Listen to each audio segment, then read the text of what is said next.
നമസ്കാരം. തന്നെ വധിക്കാൻ ശ്രമിച്ച കേസിൽ കെ സുധാകരനെ കുറ്റവിമുക്തനാക്കിയതിനെതിരെ നിയമ നടപടി തുടരുമെന്ന് ഇ.പി. ജയരാജൻ പറഞ്ഞു. സുപ്രീം കോടതിയിൽ അപ്പീൽ ഫയൽ ചെയ്യാനുള്ള നടപടി ആരംഭിക്കും. അപ്പീൽ നൽകാൻ സർക്കാരിനോടും ആവശ്യപ്പെടും. പ്രതികൾക്ക് തന്നോട് നേരിട്ട് വിരോധമില്ല.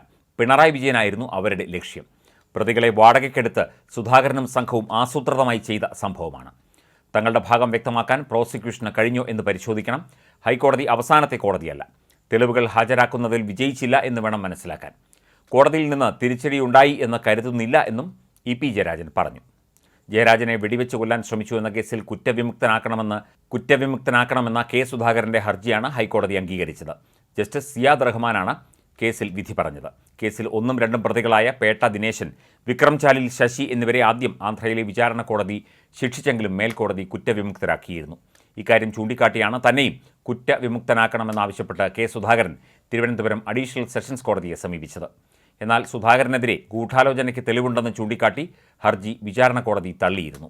തുടർന്നാണ് അദ്ദേഹം ഹൈക്കോടതിയെ സമീപിച്ചത്. 1995 ഏപ്രിൽ 12-നായിരുന്നു കേസിനാസ്പദമായ സംഭവമുണ്ടായത്. ചണ്ഡീഗഡിൽ നിന്ന് CPM പാർട്ടി കോൺഗ്രസ് കഴിഞ്ഞ് കേരളത്തിലേക്ക് മടങ്ങവേ ട്രെയിനിൽ വെച്ച് ജയരാജന് നേരെ അക്രമിസംഘം വെടിയുതിർക്കുകയായിരുന്നു.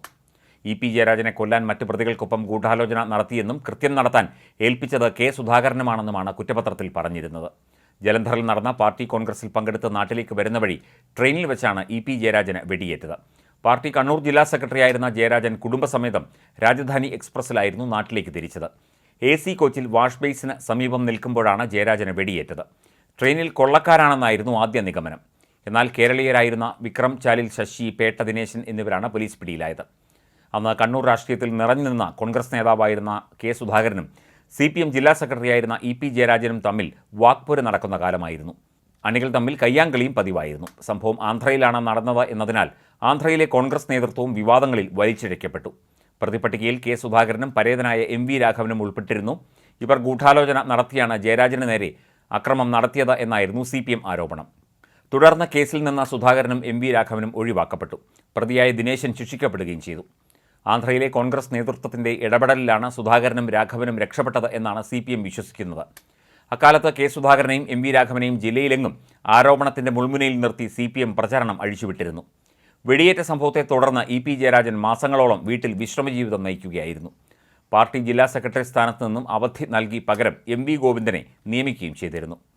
ഇടയ്ക്കിടെ ജയരാജൻ്റെ കഴുത്തിലെ വെടിയുണ്ട കേരളത്തിൽ ചർച്ചയായിരുന്നു. ഇ.പി. ജയരാജൻ എന്ന വ്യക്തി അടുത്ത കാലം വരെയും ജനപ്രിയ നേതാവായി ഉയർന്നതിന് പിന്നിലും ഈ വെടിവെപ്പ് സംഭവം കാരണമായിട്ടുണ്ട് എന്നാണ് രാഷ്ട്രീയ വിലയിരുത്തൽ. എന്നാൽ വെടിയുണ്ടയുമായി ജീവിക്കുകയാണെന്നായിരുന്നു CPM-ന്റെ വാദം. ഈ വാദത്തെ പരിഹസിച്ച് കെ സുധാകരൻ തന്നെ പലതവണ രംഗത്ത് വരികയും ചെയ്തിരുന്നു.